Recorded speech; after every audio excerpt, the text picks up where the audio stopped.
Get to the chopper! Run! Get to the chopper! Get to the chopper! Run! Get to the chopper! Get to the chopper! Get to the chopper!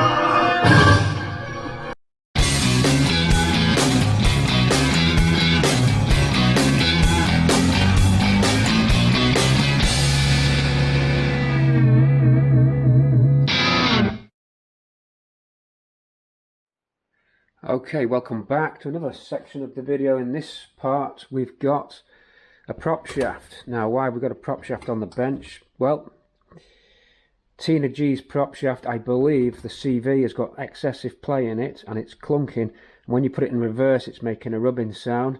That's either going to be this bearing support there, or indeed when I've gone underneath the car there is play in the CV joint. So this prop shaft was off my other car, Bramble, and Bramble had a different gearbox, hence a different prop shaft. So this was a spare prop that was never put back on the car because the length is different once you change the gearbox. So basically a spare prop that's identical to what should be on Tina G. Tina G having an original setup, this would be a good substitute. However, the boot on this is split. I've also washed it down, it was very rusty. So we've de-rusted it the best that we can do. But my fear is some water has got into this because of the split CV, either when I've done it or in its past. I'd like to take this apart, the CV joint, and I'd like to repack it and see if I can fix this rubber boot. We could pinch the rubber boot off Tina G's and fit it to this, but if we can't do that, we're going to have to go with what we got and just pack it full of grease. It's unlikely any water will get in, but CV grease could flick out of the hole. I don't know if I can show you the split boot. Probably just. You'll see a little tear. But we need to take it apart. It's got some spacer plates on it here. I've marked how they fit. There's no big science behind them, but they could be weighted, so we're going to put them in like for like in case it's balanced. I doubt it. So I'm going to take it to bits and just see what happens with this. I don't think I took one of these apart before. I don't think I have. Some cars don't have these, by the way. They discontinued using them and went for just a UJ. One's not for going, so we're going to socket on this. But yeah, let's split this down now and see what's going on. Now, I think they're all the bolts out. I think you just strike this. It's a long time since I've done these, if I have at all. There we go. That's half of it. That's not all of it though. Ah, that's interesting. Now then, we've got two pieces. We could connect half and half, but then it wouldn't be balanced, so no, we can't do that. We can see the back of the bearing now, so we could just pack here. Let's have a look.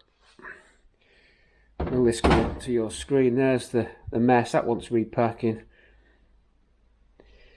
End of the day, we could clean that out and have a look at it all. And then if I take any more of this apart, I reckon all the ball bearings are going to fall out. This could be tricky. I'm going to bring you back when I get a different angle.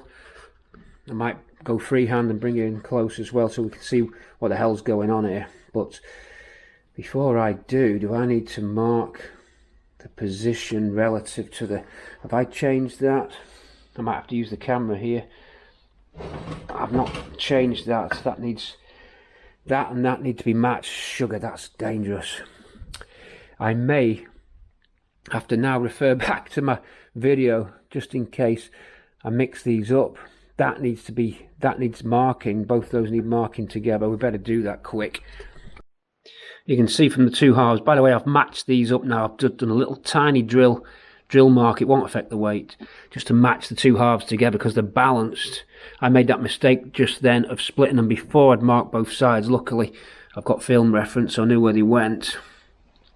So it looks like there's a little screw that you take out that you put the grease packer gun into, and then you inject it in. So if we just take out what bad grease there is in here now, and then leave the boot and just go for this, because most of the grease is held back here at the back, so really it's not worth disturbing that boot. We just have to go with it and repack this together. It's not, we're talking about specialist parts here now, so we'll just put it back together and just try this prop. It's not a big job to swap the prop. It's only 6 bolts, 2 in the middle for the center support bearing and 4 on the axle face. So for what it's worth, because we always can get another prop rebuilt, although they'll probably offer me a single piece, I'm just going to repack this. So we'll screw it back together and re-grease it. This is complex stuff. It's nothing that I can service except to say put fresh grease in here and then put it back together. That's what we're going to do. Okay, put it over a bucket. We've got the degreaser on. I'm just getting off this old grease, as you can see. There is a circlip there. You can take this all to bits. I'm not going to. There's no point. Whatever I can do, I haven't got the components or the balancing tools to do this. All we can do is check the condition of the ball bearings. You're going to see how it works in a sec. Well, compressed air is going to go on here, get it really clean, then repack it. It's all we can do here. You can see how this works. Look, basically slides in and out, and there's a bit of movement there, but there's no rotation on it. Those ball bearings just go back and forth on that sort of carrier. I think there's another inner set. No, there's just one set. It just slides backwards and forwards, and there is some movement that way. That's all it does. Why they got rid of these and went to just UJs only, I don't know. Why they didn't fit UJs in the first place. There will be a reason for this. They didn't have them on all models. I think the CV joint like this was only on a 2 litre. I don't even think 1600s had these, and even later 2 litres then they got rid of this completely and it became just UJs. On my cars that I've rebuilt, when I've needed prop shafts, they've gone for single piece prop shafts.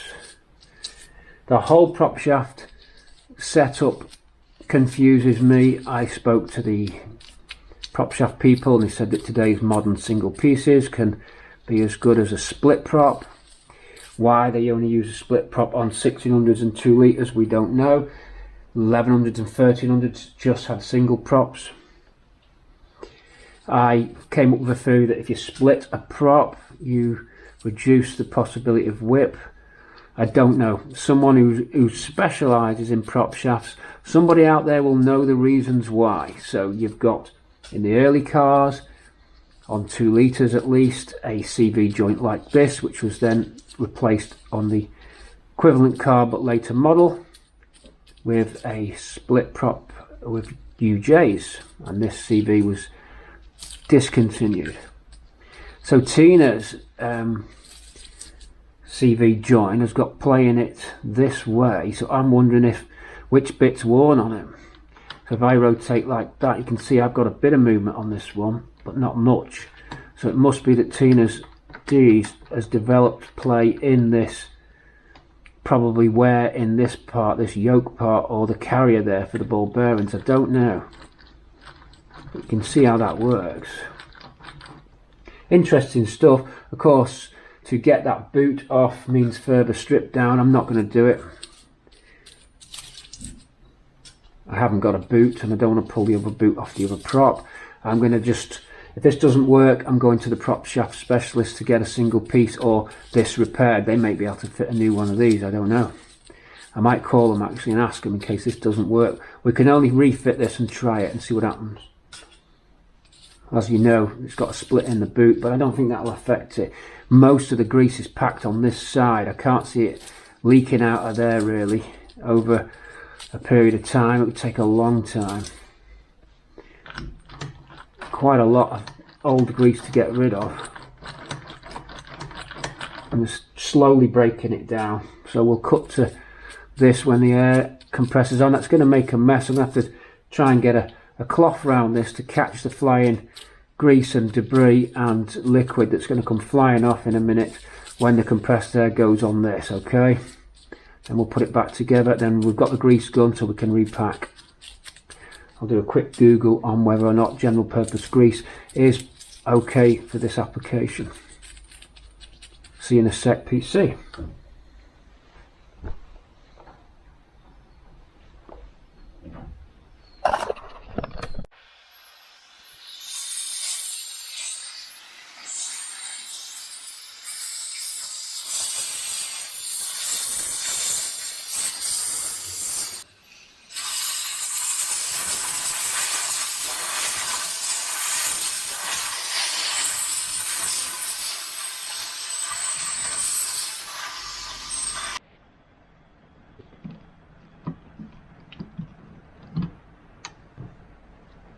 Right, we'll clean that up pretty well now. And this one too, this face, so that's ready for re-injection of the grease. The boot, as I said, is split, but I don't think it'll be a big deal. I think it's going to be fine. We can reassemble this and then repack it. That's the best we're going to do. So it is clean.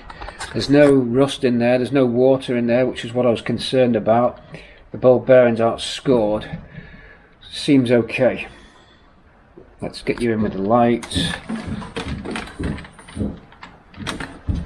There you go.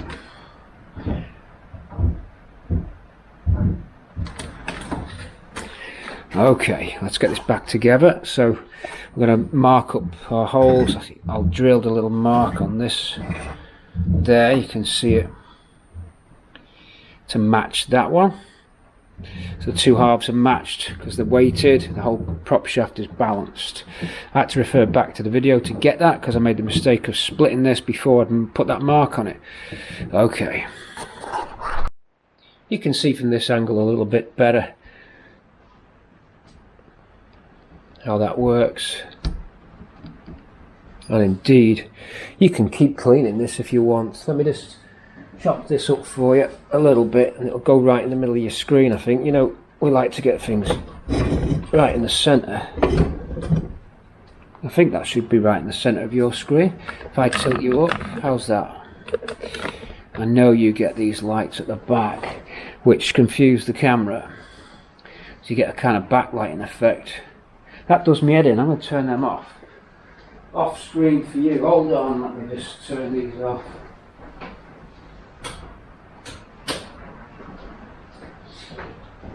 There you go. So you don't get that confusing backlight. That's better. So you like to get your... I do think about you guys at home. Guys and girls, of course. We got multi-viewers. Ladies, women, ladies and gentlemen alike.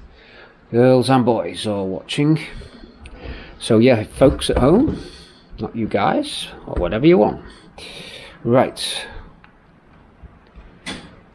That is it. I can't really keep cleaning that forever. You know, the OCD in me wants to just keep going till the ball bearings are completely shining. You can't go on forever, folks. Where do you draw the line? You know? Where do you draw that line? Where do you draw yours? Whoops, down there maybe. That was asking for it, wasn't it? That's me trying to help you. Whoops, hit the tripod. I just put the axle stand up. These are adjustable axle stands. Who spotted that? That instead of the block of wood, for Pete to get you right in the middle of the screen, and he puts a block of wood underneath the axle stand, just hire the axle stand. It's a lot easier. That's all you got to do. Guess who's OCDing out? Me. I want it uber clean. I just do. I just want it uber clean. Please, please, please, please, please. This is a great way. A clutch and brake cleaner, then rock it back and forwards until all them ball bearings are shiny. Shiny from China. We can do a deal. A great deal from China. I can do a deal, a great deal with China. China. There we go. Now that is better, that is cleaner. If I just shove the air on it, I think we're good to go there. Oh, cover myself up because this stuff you don't want it flicking in your eyes.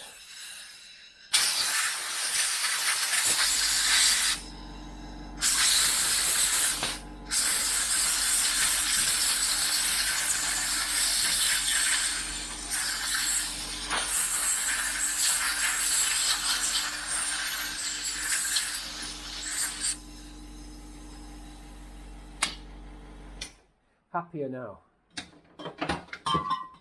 Oh great, my oil can's tipped over. I've got an oil slick on the bench there. Dear me. Right, that is it. I'll bring you in.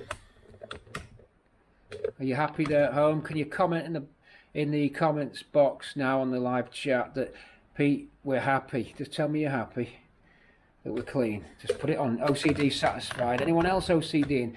Thumbs up or super chat or anything you want, thanks box in the comments section. If you're also OCD and you would have done the same as me, I'd like to talk to like-minded people. Were you OCD? Did you want all ball bearings shiny and like every last trace of grease gone? And do you know we've got to put the black type grease back in, not general purpose grease. It's got to be molycommon oxychloroalkyl. Okay. So we'll have to go out and buy some oxymoxy, hypercoxy, oxyboxy, oxychlorosol grease. We'll go and get some. Now I don't know if this will last or not, folks, but you know I said there's a split in the rubber. So I'll make like a little stitch, if you will, leg of an electrical component, in this case a diode, two little holes just pushed through with a spiky thing, then create a little stitch just to bring the rubber together, I suppose. Looks like it'll work. It stops that gaping hole because it was a bit of a big hole to put up with. So I twist and spike that and just lock it on, then cut this off. It shouldn't affect the balance. Right, let's blow this thing back together.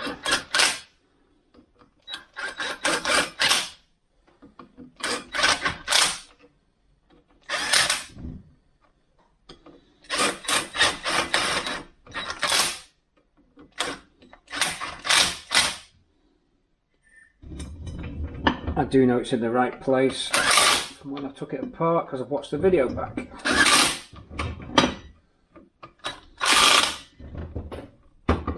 Take these up by hand as well. Whoops. Let's go there with the axle stand. Okay, that's better. That's better.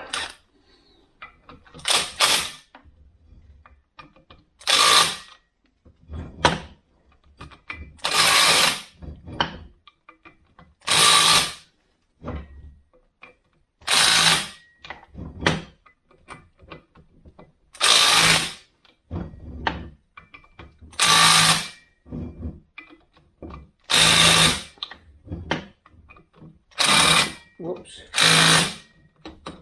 Right, I'll feel them in by hand as well, just by getting the other bar on this. Just see how they feel, because that's not got a torque setting on it, that driver. Oh, pretty tight then. I think that does them all right, to be fair.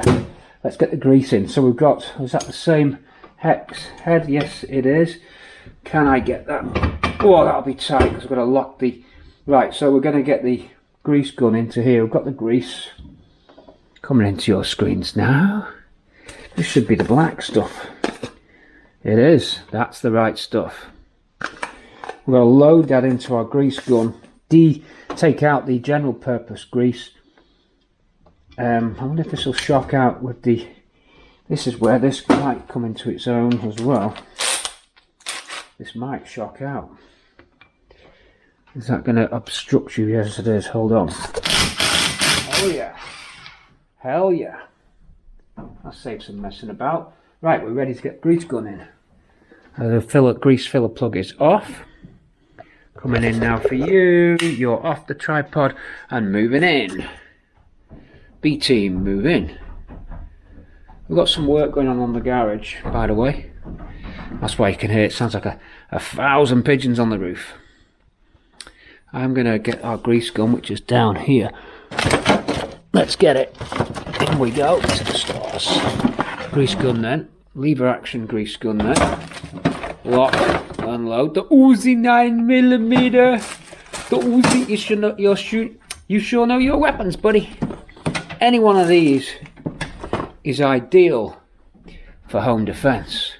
There's a 45-day wait on the handguns, but the shotguns you can take straight away. You can't do that wrong. Okay, we're locked in with grease there. Reassemble the gun.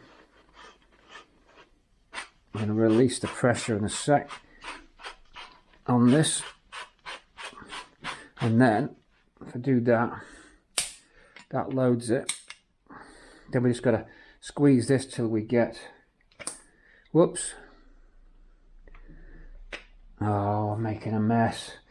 Look who it ain't, covered in paint. Oh no, what have I done? Oh dear me. Come on, let's get some black stuff here. I have to keep releasing the pressure at the back. It took me a while to learn how to use this. And again. And again. Come on, it should be coming out by now.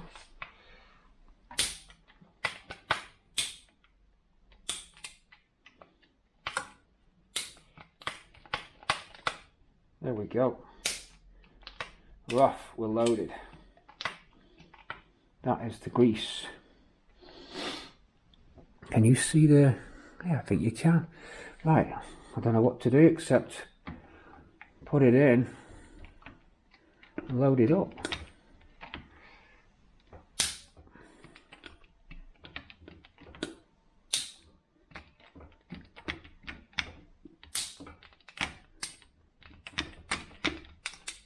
Hopefully it's going in. Looks like it.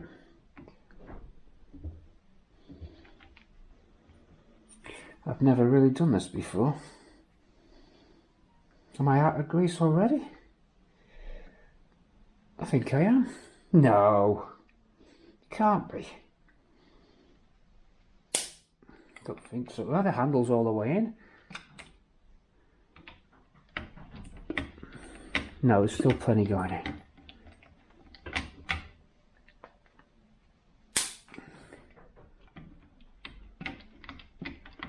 So you get the idea. I think we're going to need to reload, guys and girls out there in Patreon and YouTube land.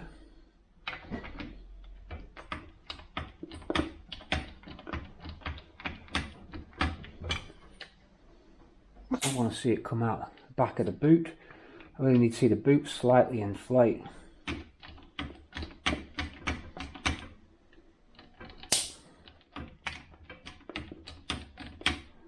I know it's putting loads in.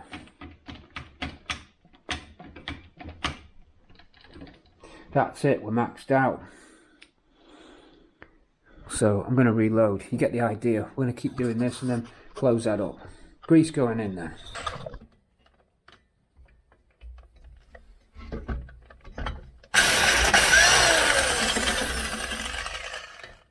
Whoops. Whoops. This is the best way to get these off.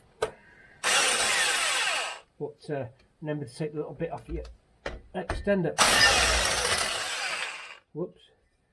It's a lot quicker with an electric gun than getting a socket, and it just blasts them straight off.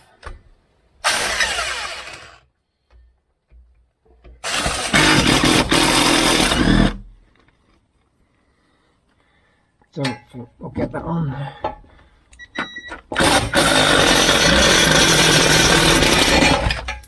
Yes, we will. Right. We'll let go or not. I have to tap it at that end. Ah, that's where the noise is coming from. The back UJ has gone. That's the noise. We thought it was this. It's the back UJ.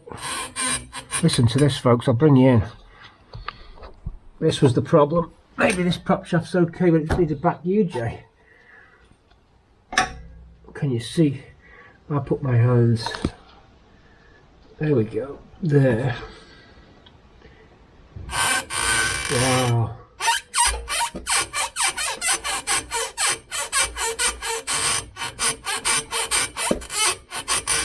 That's really bright.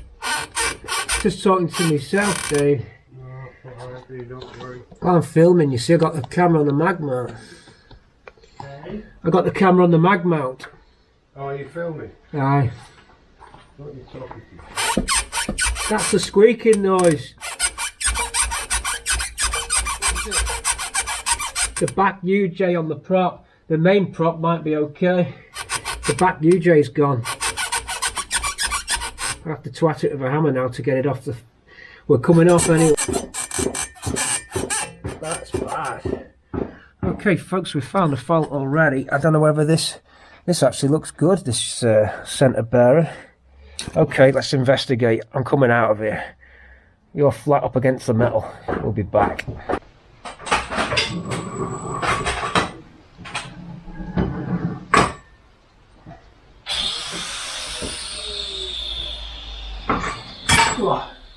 Right.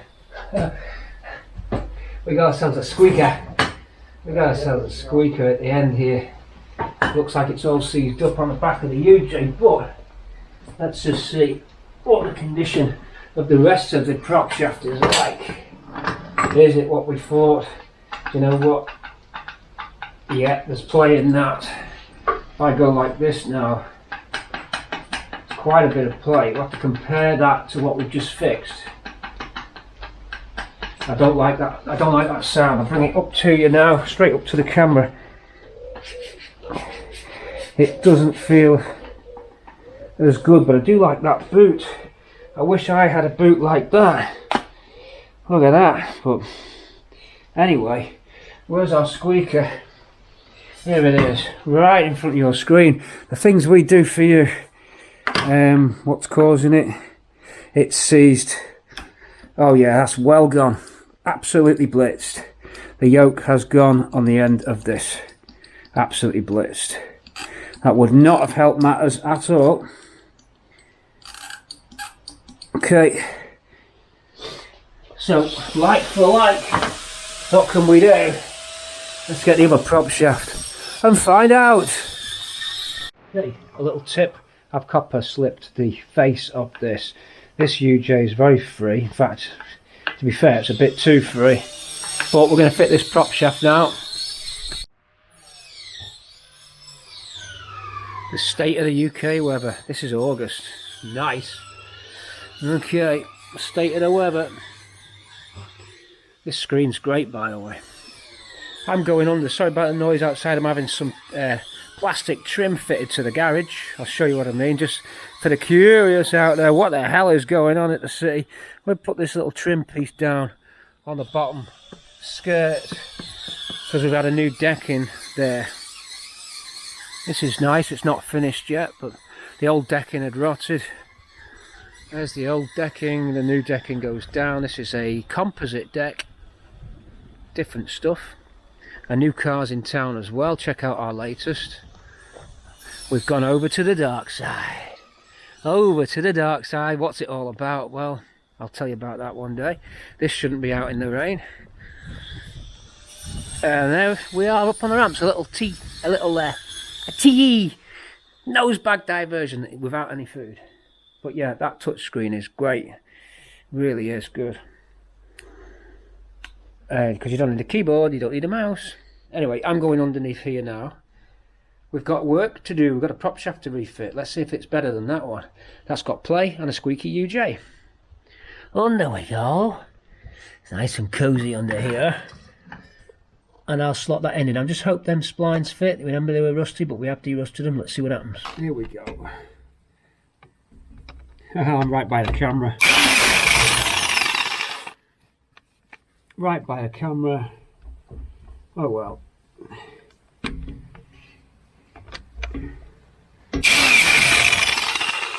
have to go back over these, but you get the idea.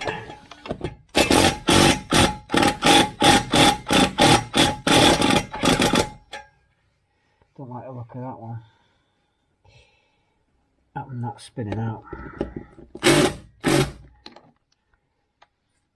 That's the problem when they go. I've had one of them go before. I have to watch that. It's okay, but you got to watch these. You can spin them out, and that isn't because I had it on high torque or anything. It's just them captives can go. I've had one go on another car. I can't remember which one it was. Could even be this car. Anyway, that said, we're in now. That feels better. There's no play in that. So there's our prop shaft fitted, slotted in, degreased, rebuilt in the UJ anyway. And that shouldn't squeak. Let's go and give that a road test. We're ready to come down and give this a road test, folks. Let's see what we can get.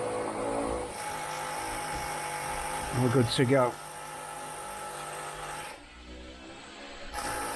Okay, car's back on the deck, prop shaft ready to test, but before I go out I noticed the intermittent indicator on the offside. No wonder, given that the earthing washer that fits on the back of the body of the indicator housing completely corroded up. So how I fix these, if they're not all concourse cars, if it's keeping something on the road, you might do when you lay your car up and everything starts to rust away. If you lay your car up for too long, outside especially, clean the washer inside, clean the washer outside, clean the inside of the rusted bolts.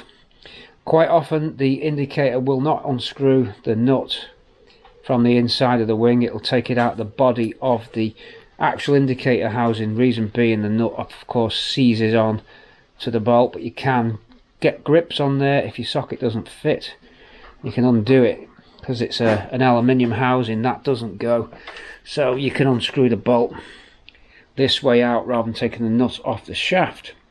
Clean that face, clean that face, clean that face. Then you've got to go underneath the car for the wing bracket and clean the face of that, then copper slip the whole lot. Don't use anything else except copper slip grease, I suppose, but copper slip's better. That'll stop it re-corroding. But you need earth to earth to earth to earth to the wing, and this should get the indicator going again. So that was annoying me, it needed doing. It's amazing how many things start to just stack up when you leave your car off the road. Tina G's a good example. Look at the old days. The old days there. It just goes to show you've got to garage your vehicle. And well, mine was garaged most of the time, but when the gearbox went and it got stranded, that's when the problem started. And of course getting Papa in and all my other projects meant this got shelved a little bit. It's given me something to film, bringing it back to life, and hasn't really cost a lot of money so far. So really we'll get it back to where we wanted, back to tip top again. Work in progress. I never really went fully to town on this car. It was always an ongoing project. It was never stripped back to the bare shell, which one day I'm going to do. I'm going to take this and I'm going to dip it. I'm going to build this back to the same spec as all the others. Absolutely. It'll be probably one of the last jobs I do. I'll talk about that on the channel at another point, but there's a lot going on. Yeah, I just had my finger in the corner of the little screen there. Sorry about that. Copper slip then for this, and then let's bolt it back up. Oh, go under the wing with a crocky. I use the crocky to clean the bracket under the wing. Can you see the bracket under the wing? Let's have a look. Yes, you can. It's just under there. You can see how these cars begin to rot. This is quite amazing. Look, that's not gone through. That's a new lower panel there, and you can see that the coating that it has flaked away from the stone chips directly in line with where the wheel would stone chip it, and that's how it rots your valance through. This is well savable, so we'll wire wheel this back and recoat it. But that's what happens. You can see in the 90s I did a repair here in the front inner wing where they always go. That's a 90s repair. That's a braze repair with an old piece of metal thrown in there All that will be coming out when we rebuild this car. Still a solid shell, but you can just see how road wear, because this was heavy use daily driver, smashed through that coating and began now to attack it, and if we left that any longer that would rot through. So luckily the rot on this car is caught in time. We just need to bring it back to life bit by bit. Croc sander going in for that bracket. Did I show you the bracket? I can't quite get in, but it's just up the top. Crocky.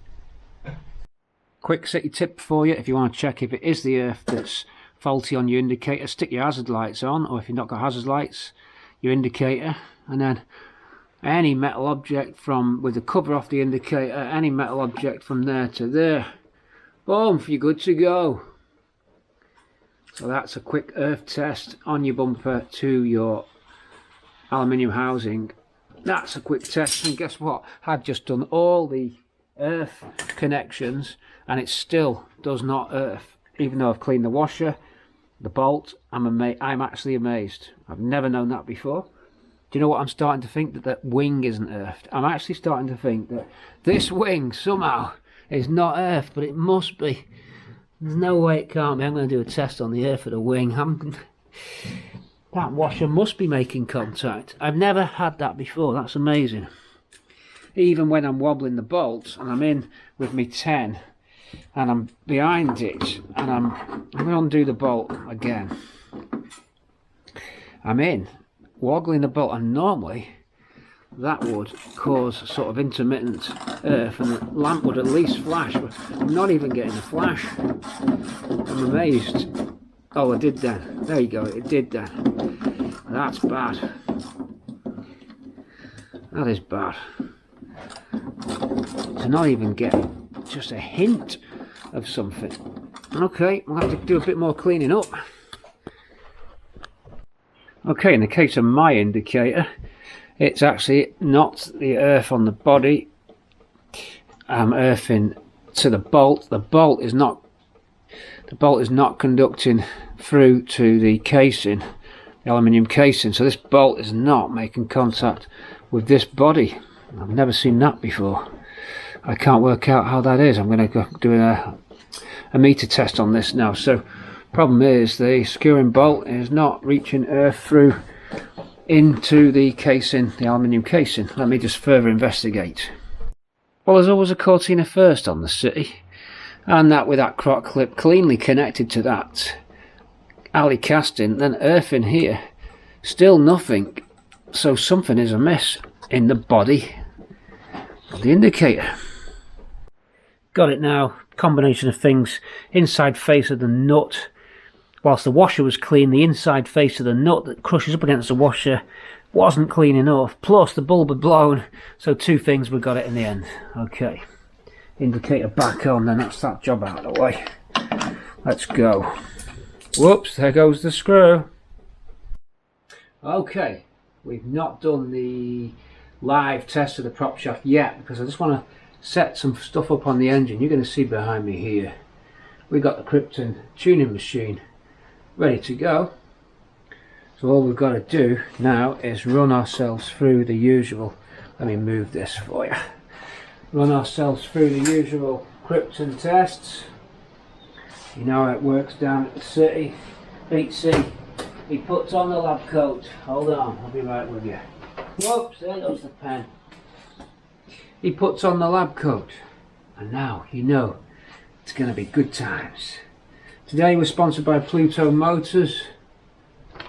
Quality vehicles at exceptionally low prices. Call Chris now. Blackpool 224 886. He's waiting for your call. We're waiting for your call. And we've got an advert as well for Pluto Motors before we start the tune up here.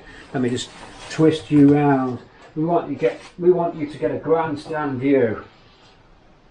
A grandstand view of the impending action. But before that, a word from our sponsors, which don't exist. Pluto Motors, proud to sponsor Cortina City. Pluto Motors, your local car dealership. New and used vehicles, always in stock and at affordable prices. Flexible finance plans are available. Typical 15.9 APR and with an initial £24.95 deposit and 24 monthly payments at just £109.99, you can buy the latest Mark III refurbished Astra done by Chris himself. Flexible finance is there. Pluto Motors Blackpool, your friendly motor dealership. Okay, so we went through a list here with Tina G when we began this crazy Gibraltar trip, and we're only halfway through. So we said, okay, engine out, so we did that. We ticked that off the box. New stem seals, CVH type top hat reins. We did that. Let's tick it off the box. Can I sit down and do this? Can we take it leisurely, please? Can we adjust the camera angle, perhaps? Wow, it's all technical in the city here. Yeah, okay. You comfortable? I want all you lot to be sitting down too. Sump replaced. We did that. Water pump. We did that.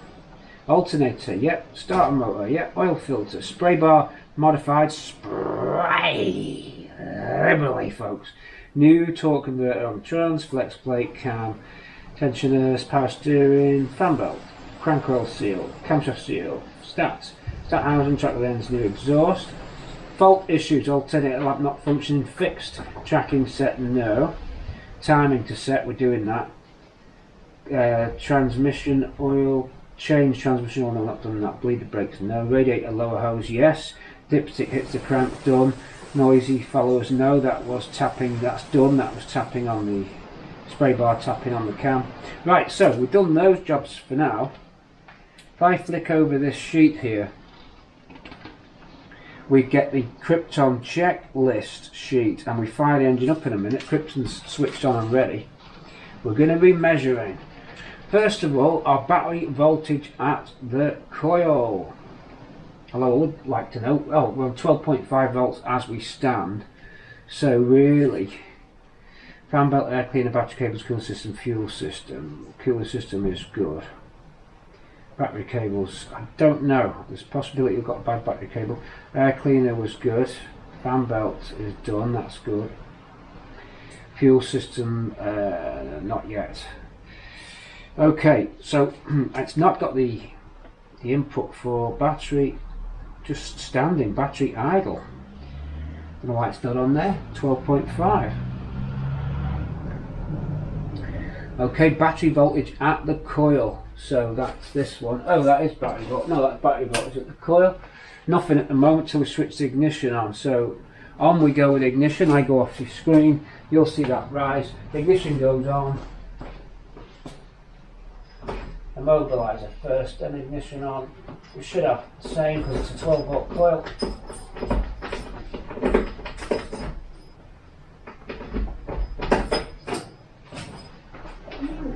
Now we're going to get the music. Turn the radio off. Radio off. Let's have a look. Yeah, 11 volts at the coil, so a 1 volt drop.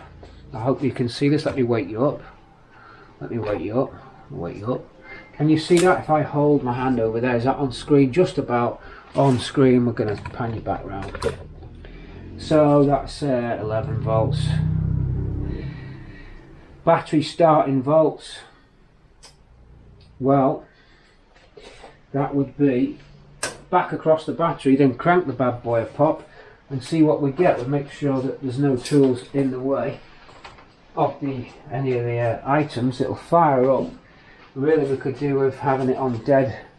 So you turn it off with this, turn the engine off with this. Can't remember which one it was. God, it's that long since I used it. I think that kills it. That kills the spark, I think. It should just crank now and not fire up. Might flood it, but that'll give us the cranking volts.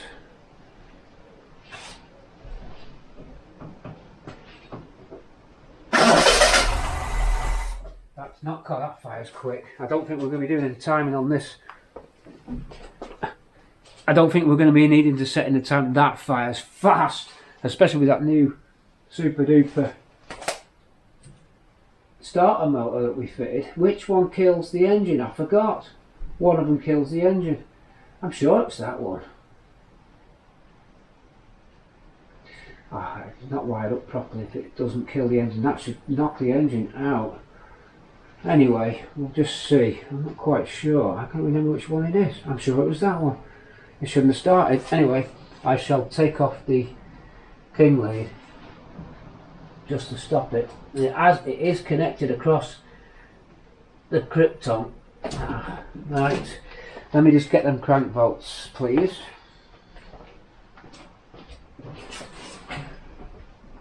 .4. My immobiliser's come on. Hold on, get the immobiliser.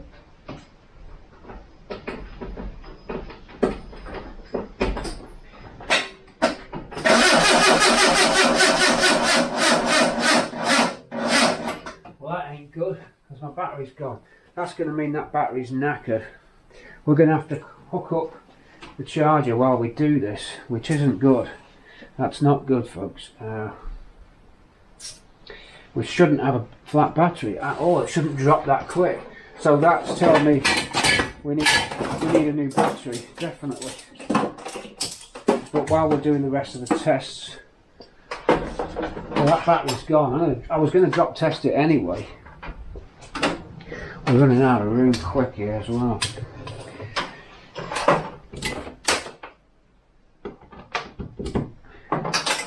Whoops. Right, this battery charger, it's got to go on. I have to stick it on 10 amps.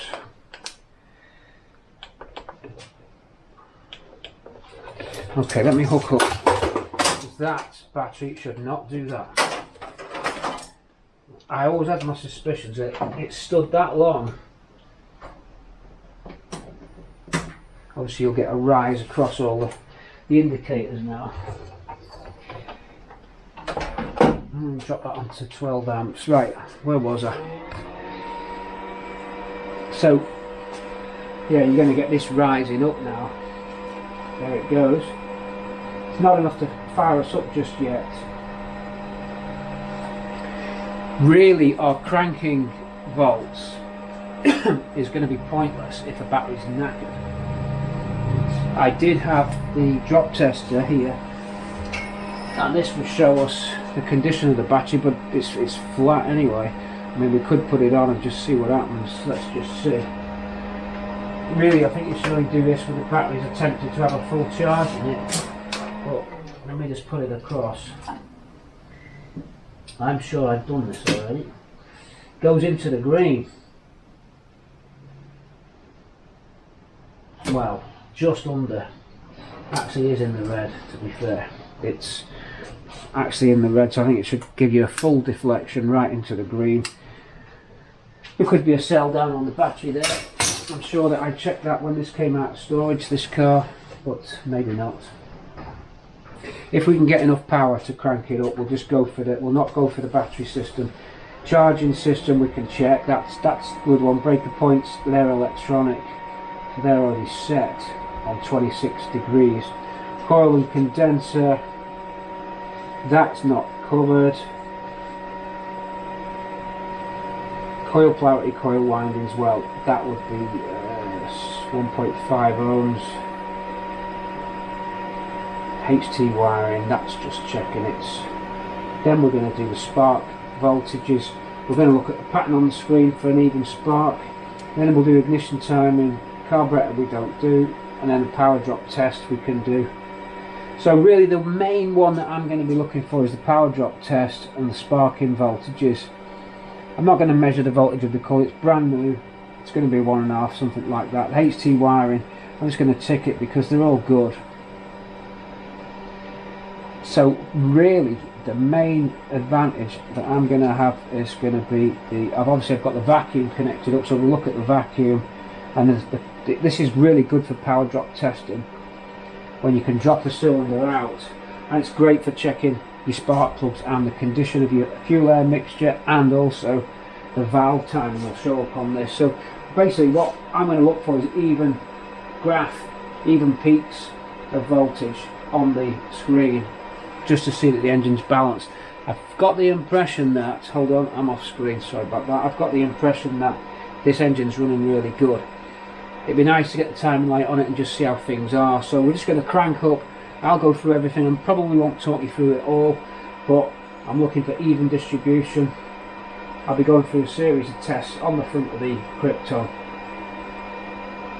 and I'll talk you through those results. We have done this on another channel, on another video in more depth. So I'm going to quickly go through this because I want to get this on the road test, okay?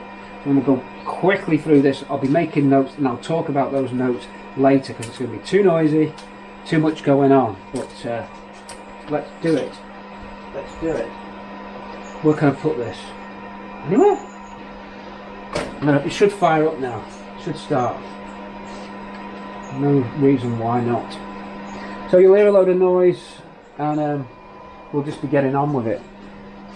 There's no point checking the crank voltage now. I may as well just put the HT lead back on.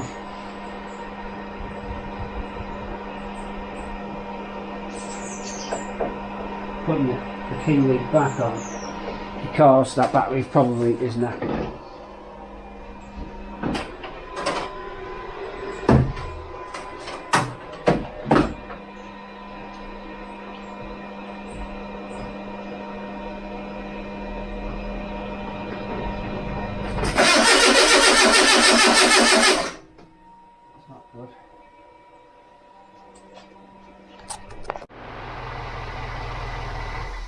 That kill switch does work.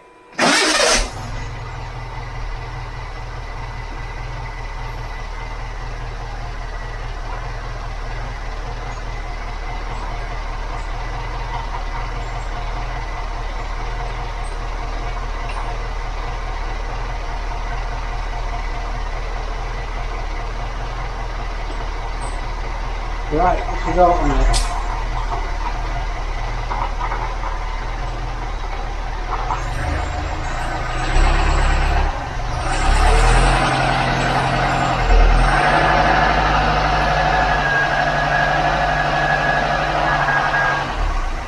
Okay, I'm going to bring you in a bit closer. This graph looks very square.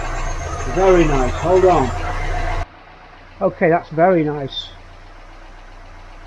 This is your dwell time. That's your coil spark time. 13.9 on the battery. That's good. RPM there. Holding. Vacuum. Here. Open it up. That's all back.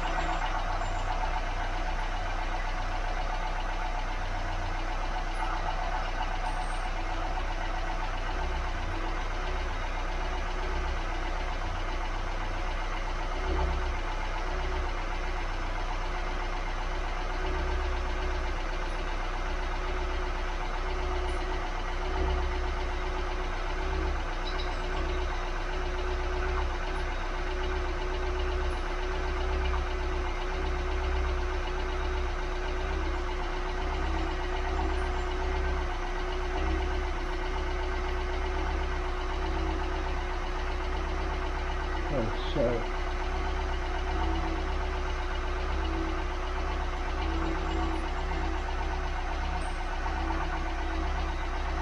see.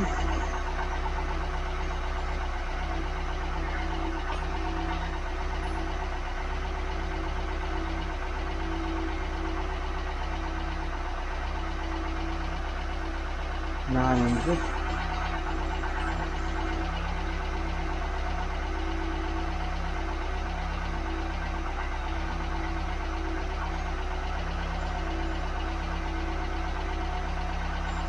Gotcha.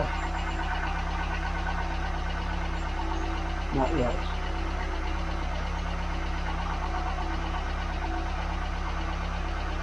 Or even.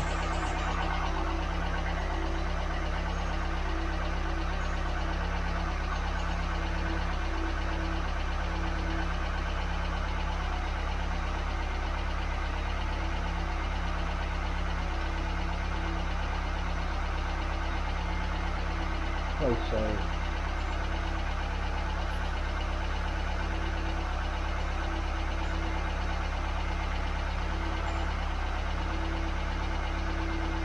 there's that test.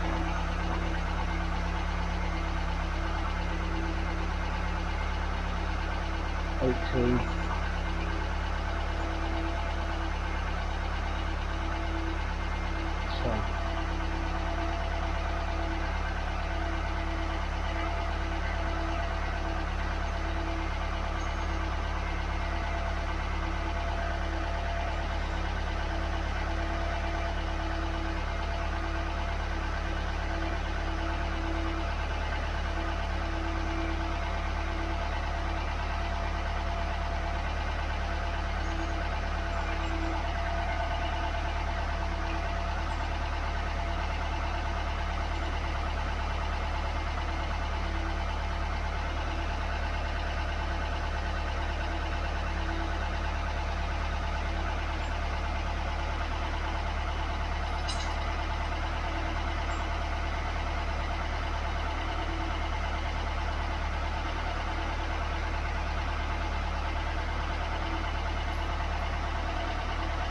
2612.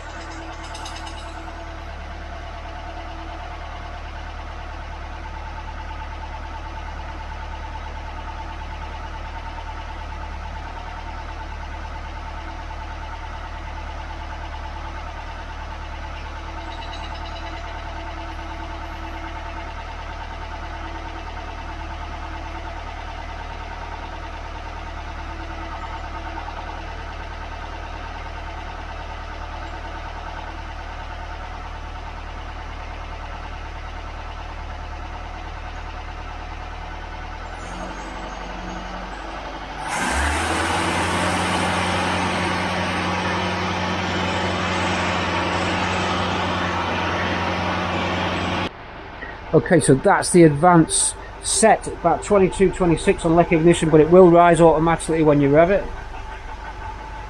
Point to 56.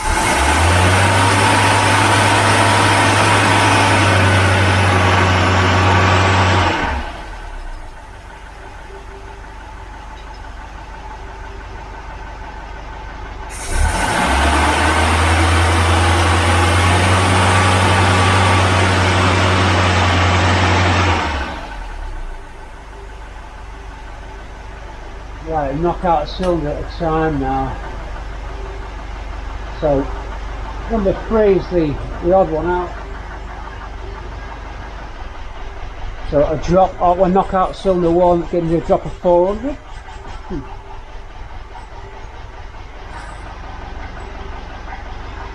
Cylinder 2.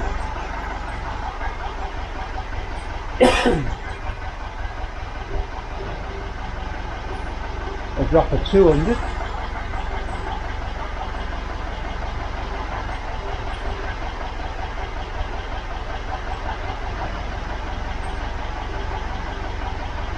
Great.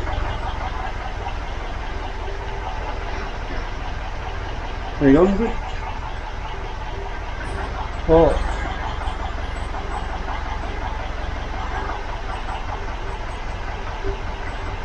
300.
Right, done all the tests and I'm happy that is tip top. I basically guessed that timing. Comes in at 8 degrees, and 8 degrees is usually a great compromise between pinking and power.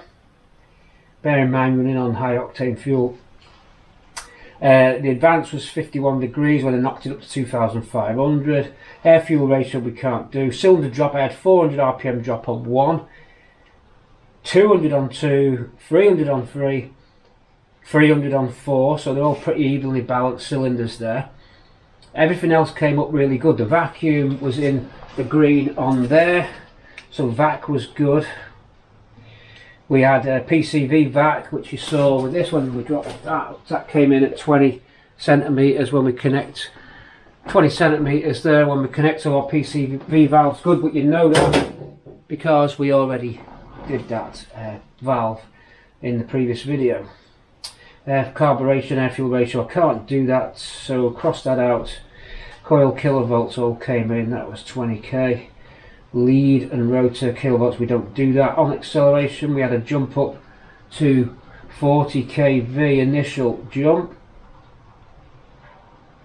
I think that is it. It is really, T&G is, it doesn't need any tuning at all. Everything's set, done to do nothing to it. It's perfect. absolutely fit, and that's why it sounds good. We've done, you know, with the work that we've done on the cylinder head, the fact that the compression's good, the carburettor was unchanged, it doesn't need any alterations. The timing's bang on there at 8 degrees, it's ticking over nicely, the temperature's good, doesn't overheat, coil voltage is good, battery's the only thing. That's had a charge. Let's drop test. We could do our cranking volts, but I don't think there's any point until you get your new battery. Let's get the drop test just before, let's get this part out of here and we test, just before we get this out and we test the prop shaft. I'm going to drop test this. Now it's charged up. Take off the Krypton, by the way, when we drop test. Let's just see what I get. I'll go. No, it goes into the red too quick.